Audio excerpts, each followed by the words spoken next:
Kumbuka Yesu anaongea na mtu mwenye dhambi ambaye ukimuuliza maswali baadaye anamuuliza, Yesu anamwambia, mume wako yuko wapi? Akamwambia, mimi sina mume. Akamwambia, hakika umenena vema, kwa sababu uliye naye mpaka sasa hivi ni watano na sio wako. Kwa hiyo kiu ya mwanamke inatibiwa, kiu ya mwili wa dhambi inatibiwa pale Yesu anapoongea pia. Baadaye yule mwanamke akasema, wewe ni nabii. Yesu akamwambia, mbona una kikombe wala una chombo chochote cha kuyachota maji kwenye kisima ambayo unipe? Je, wewe ni mkuu kuliko Yakobo baba yetu ambaye alichimba visima hivi akatuachia tunywe? Lakini Yesu anachotafuta, anataka kumwambia kwamba ukianywa haya maji, maana yake ukimpokea Yesu, neno lake likiingizwa ndani yako, ukiamini wewe mwanamke, kiu ya dunia hii ya dhambi kwenye mwili wako inakata na inaisha. Na hapo hapo yule mwanamke Yesu alivyomwambia umenena vema, alienda kushuhudia watu. Maana yake alimwamini Yesu pale pale na kila kitu kiliisha pale. Akawa mfuasi, akawa namba moja kwenda kushuhudia watu. Njooni mumuone, nimekutana na mtu ambaye ni nabii, ambaye ameniambia mambo yangu yote na kila kitu ninachokifanya. Tunaona unabii unafanya kazi kwa namna ya kumfanya mtu aache dhambi. Unabii hauji kwa ajili ya kukosoa, unakuja kwa ajili ya kuponya. Edification, exhortation. Umekuja kumuokoa mwanamke, kumedify mwanamke kwamba unaweza ukaishi maisha ya ushindi. Umemtoa kwenye dhambi. Kumfunua tu kwamba kuna mume wa kwanza mpaka wa tano ilitosha tu mwanamke ile aamini kwamba huyu anayeongea na mimi ni nabii na ananijua, na Mungu anajua maisha yangu kuliko mimi nilivyo, na anajua kila ninachokipitia. Kwa hiyo maji ya uzima ambayo nitakayopokea leo ni neno la Kristo, ya kwamba ninaweza kaishi maisha ya ushindi. Tunaenda kwenye Injili ya Yohana hiyo hiyo sura ya 7 na mstari kuanzia 37 mpaka 39. Naomba tena mtu anisomee. Injili ya Yohana mlango wa 7 kuanzia mstari wa 37. Hata siku ya mwisho, siku ile kubwa ya sikukuu, Yesu akasimama akapaza sauti yake akisema, mtu akiona kiu na aje kwangu anywe. Aniaminie mimi, kama vile maandiko yalivyonena, mito ya maji yaliyo hai itatoka ndani yake. Na neno hilo alilisema katika habari ya Roho ambaye wale wamwaminie watampokea baadaye, kwa maana Roho alikuwa hajaja kwa sababu Yesu alikuwa hajatukuzwa. Haleluya. Yesu anaanza kusema kitu kingine, anasema mtu aniaminie mimi na aje kwangu. Yaani mtu akiona kiu na aje kwangu anywe. Haleluya. Hapo Yesu anachokizungumza, anazungumza kiu ya mambo ya rohoni. Maana yake ni nini? Kwamba yoyote mwenye shauku, mwenye kiu ya kumjua Mungu na aje kwangu, maana yake aje kwangu apokee kipawa. Najua neno karama ile ni kipawa ya nguvu, sio? Vipawa ambavyo kitamwezesha huyu mtu haweze kuinquire in the spirit, kupokea mambo ya Mungu in the spiritual. There is no anybody, no anyone that can access a spiritual realm without the Spirit of God. Wana wa Mungu, kinachokufanya wewe kuingia kwenye ulimwengu wa roho kuona maono, kwenda kwenye ulimwengu wa roho kuona, kinachokufanya wewe kuota ndoto, it is the spirit inside you ambaye ajawa full, sawa, filled in the spirit. Anaweza akaona akaingia, lakini asitambue kinachozungumzwa pale ni nini. Hakuna ambaye anaweza kanena habari za Mungu asipokuwa na roho wa Mungu. Kama vile mwanadamu anaweza kunena mambo ya mwanadamu anapokuwa na roho ya mwanadamu, vile vile ndivyo hivyo ilivyo, anaweza kuyanena mambo ya Mungu akiwa roho na roho wa Mungu. Roho wa Mungu ndio transporters, atamsafirisha kwenye ulimwengu wa roho, afike mahali ambapo anaweza inquire spiritual issues, realms of realms. Unaingizwa kwenye ulimwengu, upo realms, zipo realms. Haleluya, zipo realms. Ninachokuambia ni kwamba ulimwengu unaoona huu, this is just a physical, lakini kuna kutoka hapa kuna ulimwengu mwingine, kuna ulimwengu mwingine, kuna zipo nyingi, realms of realms zimejipanga kutokana na informations unazoweza kudownload kwenye ulimwengu wa roho, zikakufanya wewe ukaingia ukahama kwenye rehemu hiyo ukaingia rehemu nyingine. Neno karama, don't forget it in your mind. Usisahau ile neno kipawa. Ungekijua kipawa cha Mungu, hapo tunamuona mwanamke Yesu alivyomwambia vile, kipawa cha kwanza kabisa ambacho kiliingia kwa mwanamke ni wokovu. Haleluya. Wokovu ni kipawa. Sio tunaambiana kusoma Biblia. Ni kipawa cha kwanza ni wokovu. Hapa tunamuona Yesu tena anasema, anazungumza habari za maji yale. Yoyote aonaye kiu na anywe. Manake mimi nipo, nimefungua mlango ni wazi. Yoyote anayetaka maarifa ya Mungu, anayetaka kuyajua mambo ya rohoni, anayependa kuwa kama mimi Yesu Kristo, awe mfuasi wangu, atembee kama mimi, aonekane kama mimi, haje na anywe maji haya ya uzima. Biblia inasema kwamba na uzima wa milele ni huu, watu wakujie wewe kwamba ni Bwana na Yesu Kristo uliyempeleka, ndio uzima wa milele. Maana yake, once you understand that concept, you get the knowledge that God is everything and Jesus Christ was sent by God, sawa, for salvation, for our salvations. Once you understand that concept, you are saved. You are transported from this realm to everlasting realm, where you are going to live forever, because that is our spirit now, it's not our flesh. Hallelujah. Lord is not concerned, Jesus is not concerned about your life, about your physical body. Anachozungumza pale, anazungumza habari ya hanga, spiritual hunger, habari ya kuwa na kiu ya mambo ya rohoni. The moment tunakuwa na kiu ya mambo ya rohoni, Yesu sio mchoyo. Wana wa Mungu, tunachokosa, why the church now is not progressing very well in the spiritual, it is because no hunger. There is no hunger, spiritual hunger. What we are supposed to have every day, so that you can encounter God, you can encounter Christ, you can encounter realms of knowledge, wisdom, power, and everything. It is spiritual hunger that will guarantee you. Make sure you have it always. You maintain a spiritual hunger always. Kiu kama Yesu neno la Mungu linasema kiu ya haki, kuna kiu ya mambo mazuri, kiu ya mambo ya rohoni. Yani inakusumbua yani. Kwa hiyo Mungu ameweka wazi, Yesu ameweka wazi, hakuna mtu ajaye kwa Baba ila kwa njia ya mimi. Is a way to God. Kwenye ufalme wa Mungu ndio mlango wa kutupeleka kwa Mungu. Sasa yeye anasema kwa kuwa ni mlango wa kutupeleka kwa Mungu, ndio maana alikuja katika mwili. Anasema basi kila aniaminie mimi, sawa, na mwenye kiu yote haje kwangu. Kwa mambo ya Mungu hayatafichwa kwake. Kwa kuwa mimi ndio njia ya kweli na uzima, hakuna kitakachofichwa. Kwa hiyo mtu kana ataniamini mimi, hatapata neema ya kuaccess ulimwengu wa roho, ya kuingia kwenye ulimwengu wa roho, ya kupokea mambo ya Mungu, ya kuwa na access na ulimwengu mbalimbali za kiroho. There are so many others, they are doing business, but there is a realm for business. Unafanya biashara lakini sumbua akili sana. My God, you have given this business to me, so but I need revelation of this business that I'm doing until you transport you to the realm. Ukifika kwenye ile realm, anakwambia ndio realm ya fanya biashara. My dear friend, hautakaa udondoke, hautakaa utoke pale, because you have the code now. Kwa hiyo kiu inayozungumzwa pale ni hanga ya rohoni, Yesu anayesema. Lakini yeye kwa nini amesema kwake? Kwa sababu there is no one that can access if except him. Kama hutapita kwake, hautaweza ku access vitu vya rohoni. Biblia inasema mambo haya alikuwa anayazungumza akiwa anazungumza nini? Akiwa anazungumza habari za roho, ambaye huyo roho hataletwa na nani? The spirit that you know, the spirit of God. Sawa, roho wa Mungu tunayemjua. Roho wa Mungu amemreplace Yesu duniani. Yesu anasema mimi ninaondoka duniani, lakini nitawaletea msaidizi mwingine, na huyo msaidizi atakaa na nyinyi mpaka ukamilifu wa dahari. Maana yake roho wa Mungu, Roho Mtakatifu, he lives with us, we live with him, we walk with him, we do everything with him. Tunakuwa na yeye mahali popote, saa yoyote, sehemu yoyote, tutaishi na yeye, tutakula yeye akiwa na wewe hivyo hivyo. The issue is to understand you have the spirit is there with you. Ndio shida inayosumbua, kwamba if you don't recognize that spirit is with me, ni shida nyingine hiyo.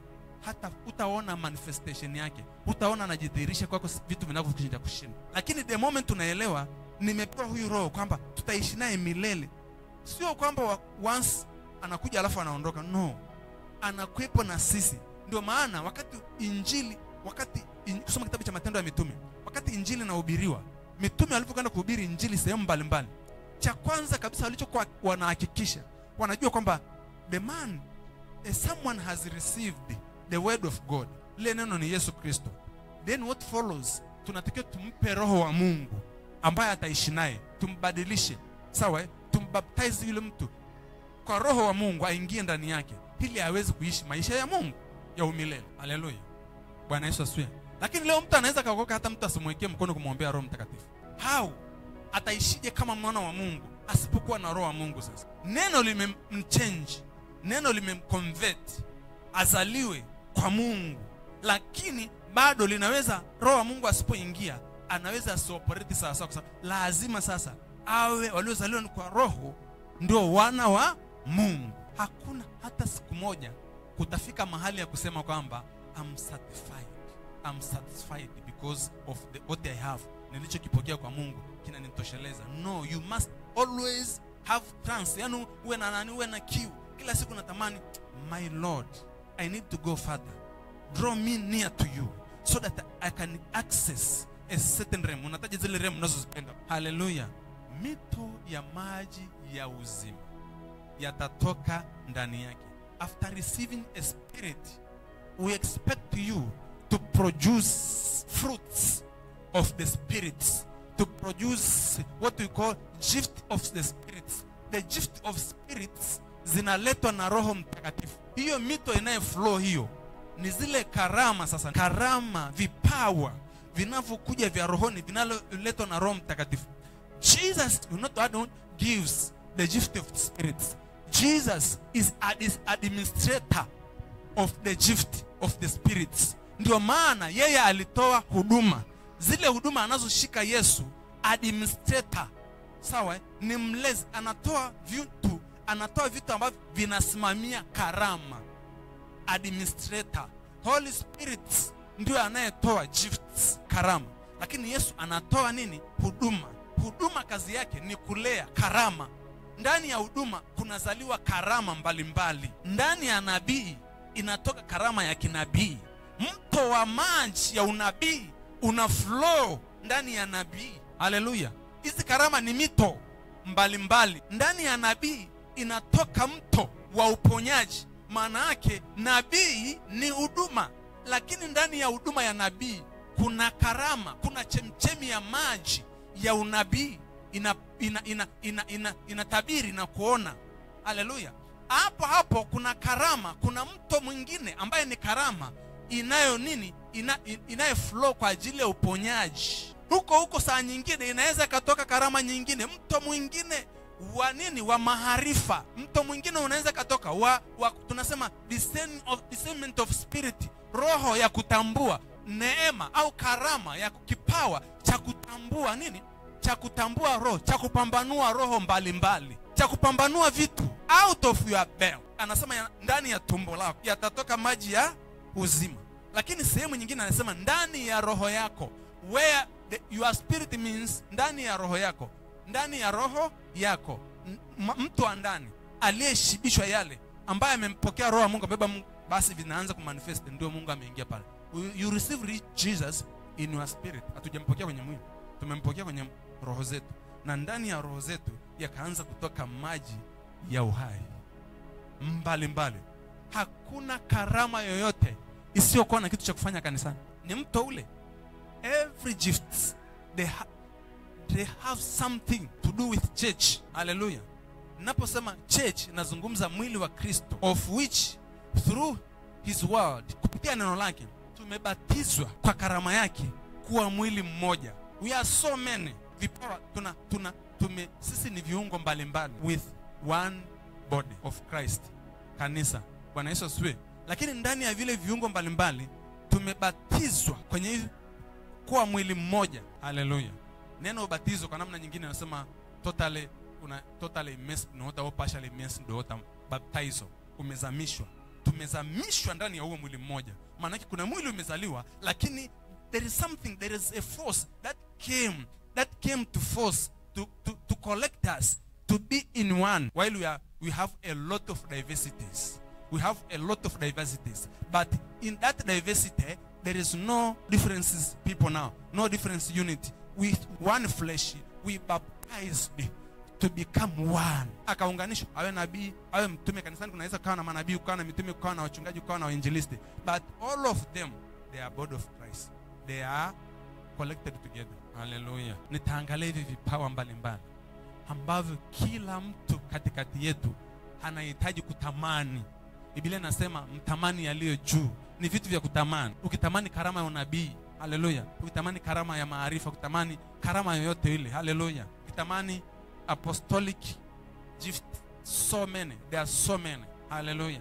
Healings, power, miracles and so other many gifts. Hizi karama zinazozungumza ndio mito ambayo inatoka ndani ya watu, inaelea duniani mahali popote, inaleta toba sehemu mbalimbali, inaenda kupeleka uponyaji sehemu mbalimbali, inaenda kupeleka mahali watu ambao wamekosa tumaini la Mungu, wanarudishwa tena tumaini. Hakuna karama hata moja. That is power of God, the gift of God. It is a power, ni neema mbalimbali ambazo zina manifest ndani ya mtu. Kazi yake kubwa ni kwa ajili ya kuleta uponyaji, haleluya, kuisha mazingira ambayo yameharibika. Ule ni uhai, ule uzima wa milele. Uhai unaambatana na uzima wa milele, ni nguvu inayoambatana na uzima wa milele. Ikija mahali popote ni kuingiza uzima, ni kubadilisha. Haleluya. Ninaomba sana nisome Wakorintho wa kwanza sura ya 12. Wakorintho wa kwanza mlango wa 12 kuanzia mstari wa kwanza.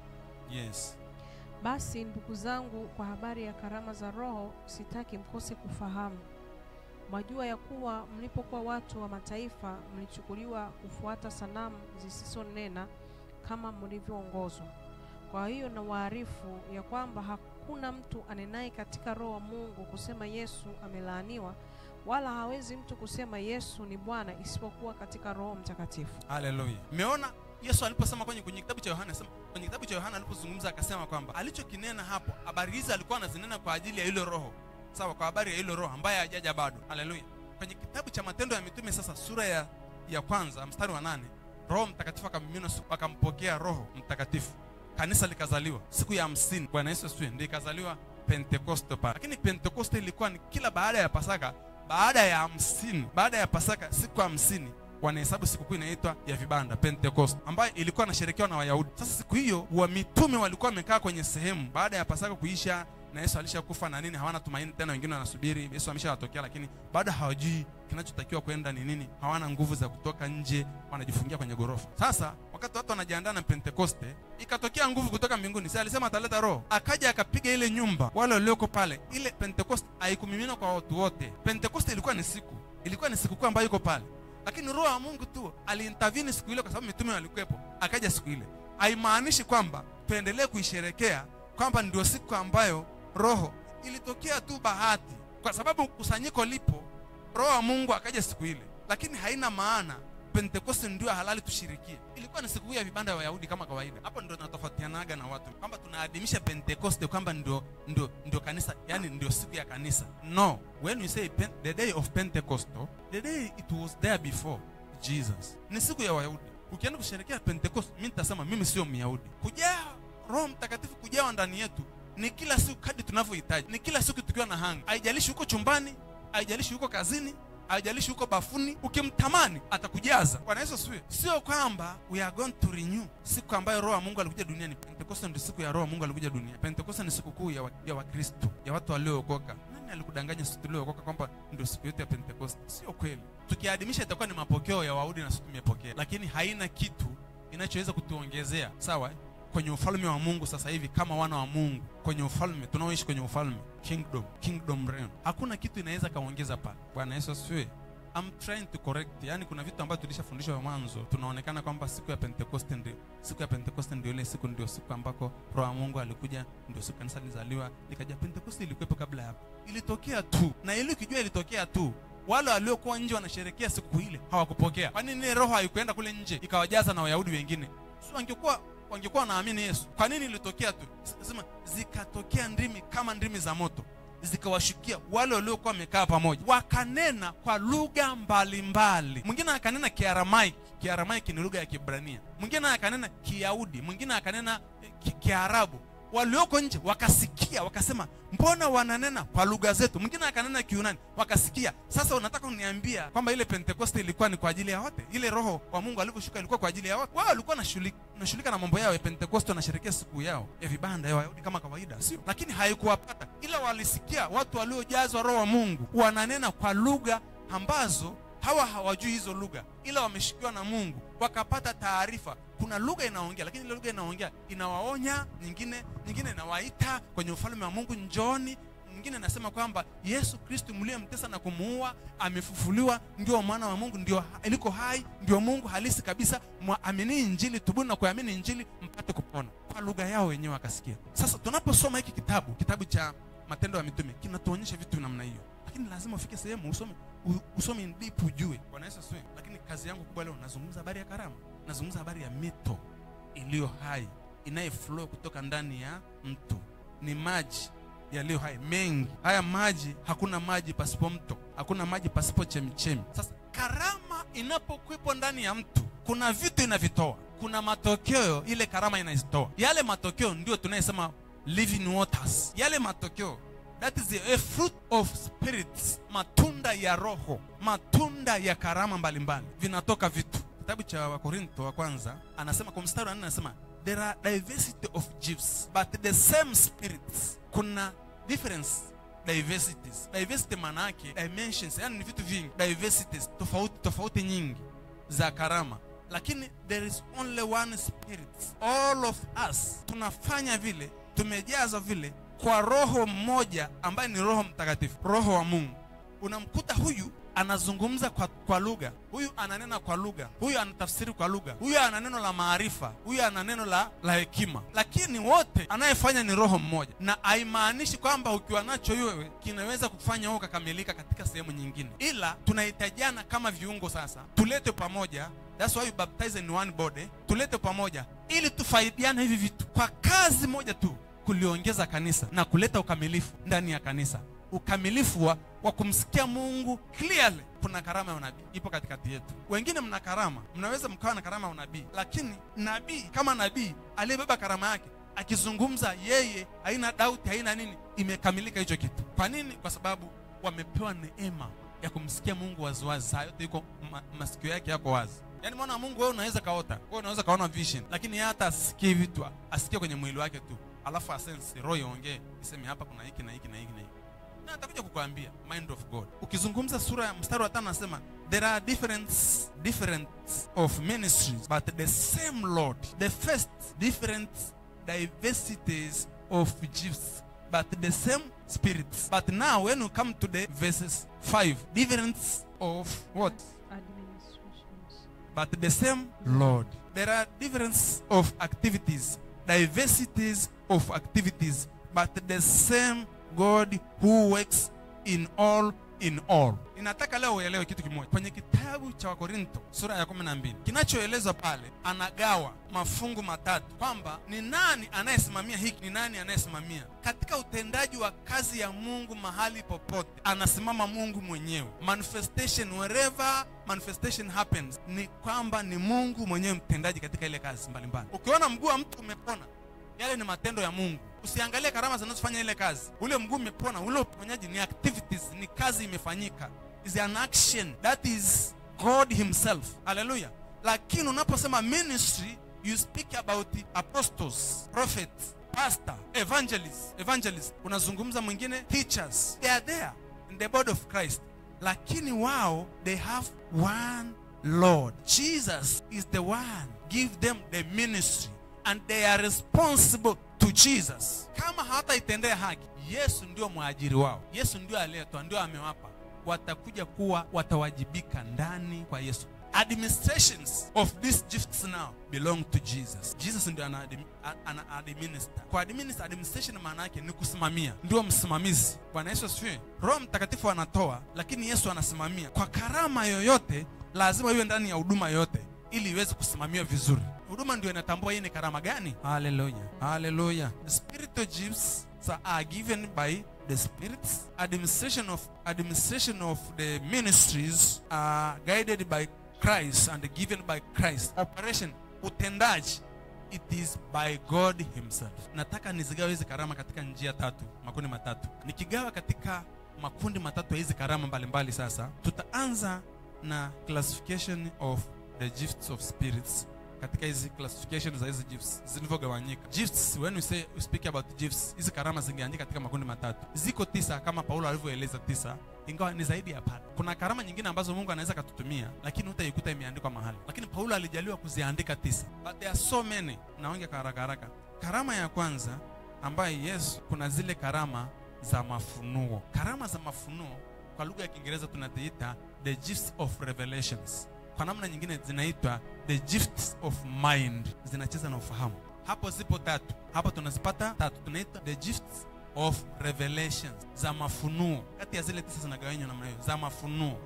Hapo tunaita the gifts of mind gifts. Yaani ufahamu wako ndio unaoongea.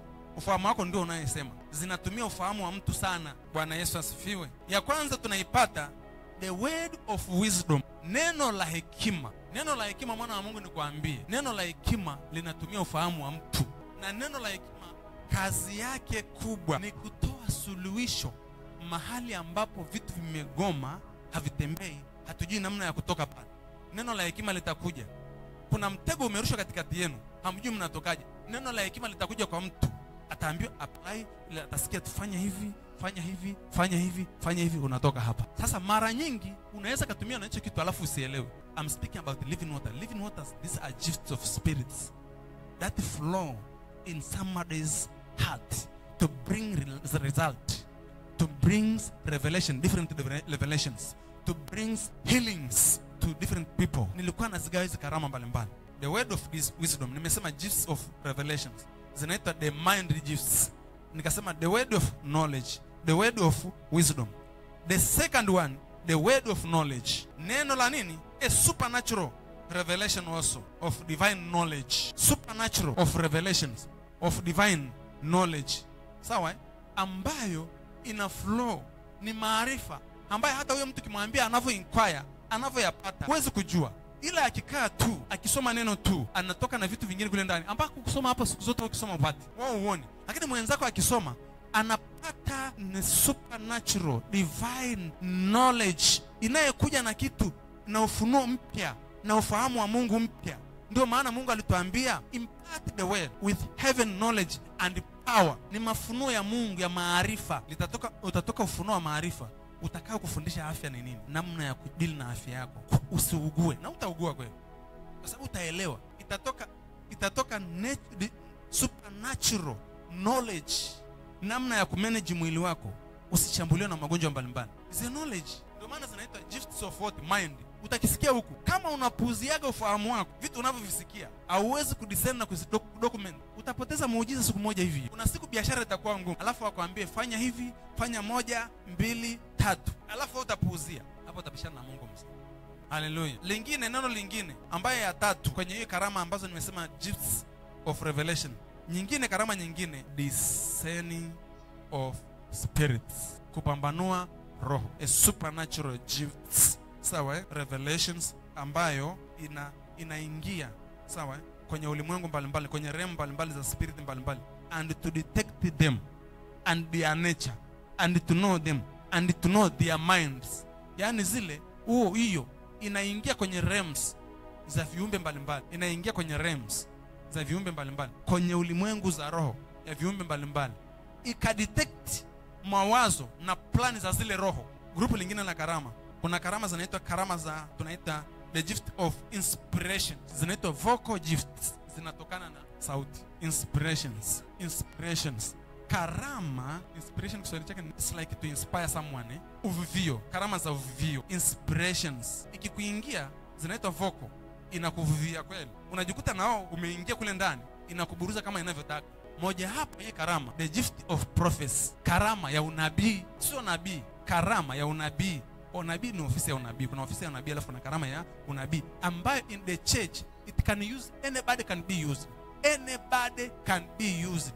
Sio lazima atumike nabii tu, hata sio nabii, hata mwinjilisti, hata mwalimu. Karama ya unabii inaweza kumtumika where necessary, where it is required, kwa sababu kazi ya unabii it is to edify, kuinua. Kama mtu ameinama nafsi yake na nini, kuna vitu vimemshinda, amekaa hapo muda mrefu, unabii ukizungumzwa unamuinua kwamba kweli Mungu anasikia hata situation ninayopitia.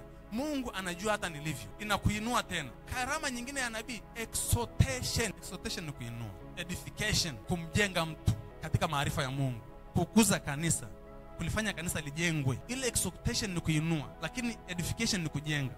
Neno la karama ya unabii ina kazi tatu tu: kujenga, kuinua na kutia moyo, comfort.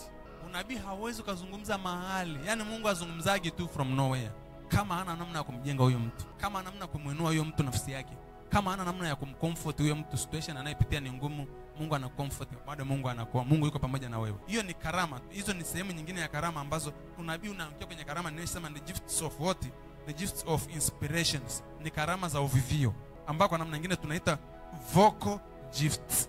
Vocal gifts zinatokana na kinywa cha mtu kunena, utterance, vinywa vya mtu kunena. Lazima kuwepo na matamshi ya maneno. Hii ni mito naizungumza ili utamani. Bwana Yesu asifiwe. Nazungumza nyingine, sawa?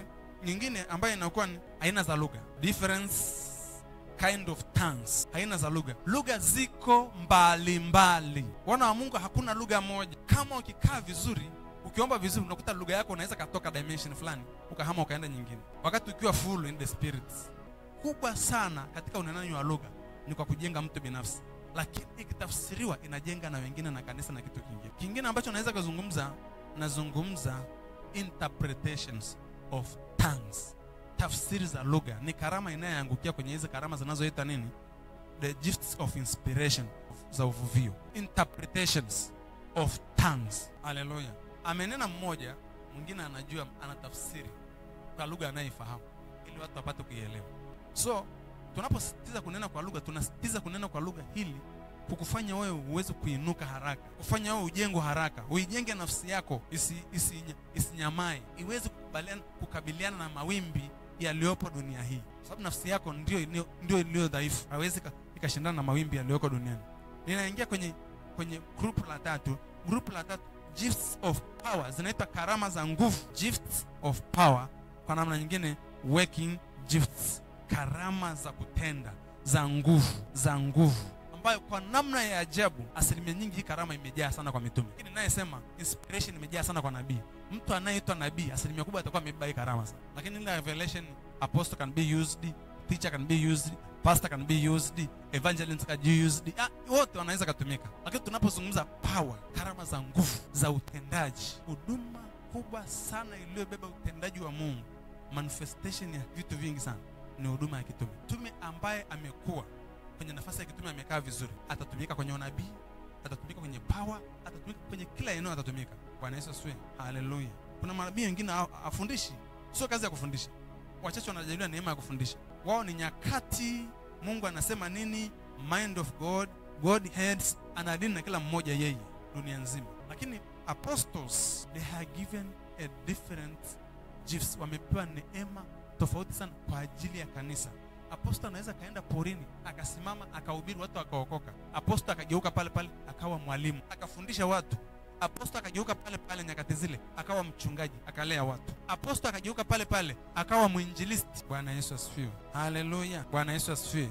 Cha kwanza hapa tunaposema hizi karama, kuna karama ya imani, a supernatural divine belief, ambayo unaamini kabisa, yani there is no doubt kwamba hiki chochote kitatokea. Unaamini Mungu atafanya. So ile imani tuliyokuwa nayo ya kawaida, ile tunayokuaga nayo imani, kwa sababu pasipo imani huwezi kumpendeza Mungu. Sio imani hiyo. This is extraordinary one. Yani jamaa akikwambia kinaenda kutokea, ana imani, anaamini na anaamini kweli. Anaamini hakuna kitu ambacho kinaweza kukataa kutokea. Imani ya namna hiyo ndio imani ya kuvunja milima. Huyo mtu anaga doubt. Kwake kitu unachoita unbelief akipo. He believes everything. He believes God can work. God can do this. Kama Ibrahim anaweza kaamini, Ibrahim alikuwa na karama ya imani. Toka wewe Ibrahim katika Uru wa Kaldayo, kwa ndugu zako na baba zako, mpaka nchi nitakayo kuonyesha, aujui. Unaanza safari, unafika mahali kituo fulani, unalala, unakaa pale, unaanza tena kuitafuta siku nyingine. My dear friend, if there is no faith, we cannot practice it. Wewe tu Mungu akikwambia toka hapa nyumbani kwako, nenda Tabata Salasala, kuna mtu utakutana naye pale. Doubt hizo, maswali hayo, mashindano hayo, nimesikia kweli au ni akili zangu zinaongea? Naendaje Salasala sipajui? Nafanyaje? Si upande gari uende tu Salasala, umesikia nenda Salasala. Believe, wewe nenda eti naondoka. Tunaishi kwa hofu mno. Chochote kinachotokea kwenye mind yako, roho Mungu anaongea. Amini hivyo. Do not doubt yourself. Usijitilie mashaka mwenyewe. Kwa amini una roho wa Mungu ndani. Na huyo roho wa Mungu huwa anatoaga maelekezo kwenye maisha yako. Hii ni mito ya maji yaliyo hai, inaongea ndani ya watu. Kuna karama nyingine, karama ya uponyaji. The gifts of healing, a supernatural power of healing of all manner, of all kind of sickness. Hakuna ugonjwa usiopona hapo. Divine healing ina uwezo wa kuponya ugonjwa wa aina yoyote. Sasa ukitoka mtu wa uponyaji, kila ugonjwa una dawa yake, sio? Kifua kikuu kina dawa yake, sio? Kipindupindu kina dawa yake, sio? Ukimwi una dawa yake, hivyo. Sasa wakati healing inatoka, power of healing, ile spirit of healing inatoka na mito mbalimbali. Nimekuambia kinatoka ndani ni mito, maji mbalimbali. Yanatoka maji, haya yanaenda kudili perpendicularly, yanadili na cancer. Haya mengine yanaenda kudili na nini? Magonjwa, uvimbe kwenye matumbo ya watu. Haya mengine yanaenda kudili na nini? Yanadili na ukimwi. Ndio maana unashangaa mtu wamekuja wengi, kila mmoja na ugonjwa wake. Atakaposema nyanyuka, unashangaa kila mmoja ananyanyuka anakimbia. It's not one. So many rivers in the spirit of healing. In the healings, there are so many rivers of healing. Healing ministrations. Hallelujah. Bwana Yesu asifiwe. Namalizia nyingine inaitwa gifts of working miracle. Karama kutenda miujiza.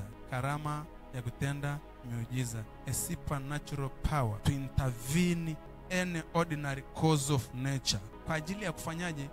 Kubadilisha vile vitu. Sawa. Bwana Yesu asifiwe. Hallelujah. To counteract natural things, natural power. Mvua, ukisimamisha mvua, hii ni karama ya kutenda miujiza. Ukiambia mvua usinyeshe, you are trying to counteract natural power. Nielewe vizuri, karama ya kutenda miujiza inatokana asilimia nyingi na vitu ambavyo ni natural, zile natural laws. Mvua huwa inanyesha, upepo huwa unatoka upande huu unaenda upande huu. Ukiweza kusimamisha upepo, ukiweza kulisimamisha jua, that is working miracle. Gift of working miracle is working. Specifically natural things. Kuna sheria zimewekwa kwamba ili gari itembee lazima ifanye hivi. Kuna kitu, mambo waliosoma physics wanajua. Kuna natural forces zina apply pale, sio? Lakini kuna siku nyingine utaingia kwenye ulimwengu wa roho, utakuta gari inataka kugonga. Au wasema in the name of Jesus, inarudi nyuma yenyewe. Kuna siku gari itagoma au kompyuta itagoma kusoma, alafu utaishika utasema no, I need you to work. Ninataka uongee, ninataka utumike, ninataka uamke ufanye kazi katika jina la Yesu. Gifts of miracle, working miracle. Natural laws, vitu ambacho ni natural kabisa ambavyo vina systems zinaenda hivi. When you have the gift of miracles, you can change, you can force them to adhere, vikubaliana na wewe. Hii ni mito hii. Hallelujah. Haya ni maji ya uzima yanayoishi ndani ya watu. Hallelujah. Tumbo lako limekusumbua, lishike, ongea, linasikia, lina masikio ya kusikia, lina roho, ongea nalo kama roho, ndio utamtii roho wa Mungu aliyeko ndani yako. Ikiwa nyinyi mmeumbwa kwa Mungu, kama Mungu ndio creator wa kila kitu na Mungu ni roho wa Mungu yuko ndani yako, basi na wewe pia una roho unasikia. Sikia neno la Bwana. Kuanzia leo usitusumbue tena. Nakwambia unyamaze. Hallelujah. Exercise zipo hapo. Soma neno Biblia hapo. Soma hicho kitabu. Rudia tena kusoma. Alafu useme nataka hii, naitaka hii, naitaka hii. Alafu uone kama haitafanya kazi. Biblia inasema tuyatamani mambo yaliyo juu, tuyatamani mambo mazuri. Haijatukataza kutamani. Vitu vilivyo vizuri vya Mungu tunatakiwa tuvitamani, ili tuweze kutembea katika ubora wetu na Mungu wetu, na ili kufaidisha wengine pia, na kuwasaidia wengine. Hii ndio mito inayoongelewa tunaizungumza leo. Maji yaliyo hai yatatoka ndani yetu. These are different gifts that are supposed to flow in you. When you have one, rivers can flow in you. So many rivers. You have the gift of healing. So many rivers can flow. Mto wa uponyaji wa kipindupindu unaweza ka flow. Mto wa uponyaji wa kifua kikuu unaweza ka flow. Mto wa uponyaji wa ukimwi unaweza ka flow. Mto wa uponyaji wa magonjwa mengine unaweza ka flow. Hallelujah. Usimweke Mungu kwenye box. Usimwekee Mungu mipaka, ni mpana sana. Anaweza kafanya kila kitu. Hallelujah.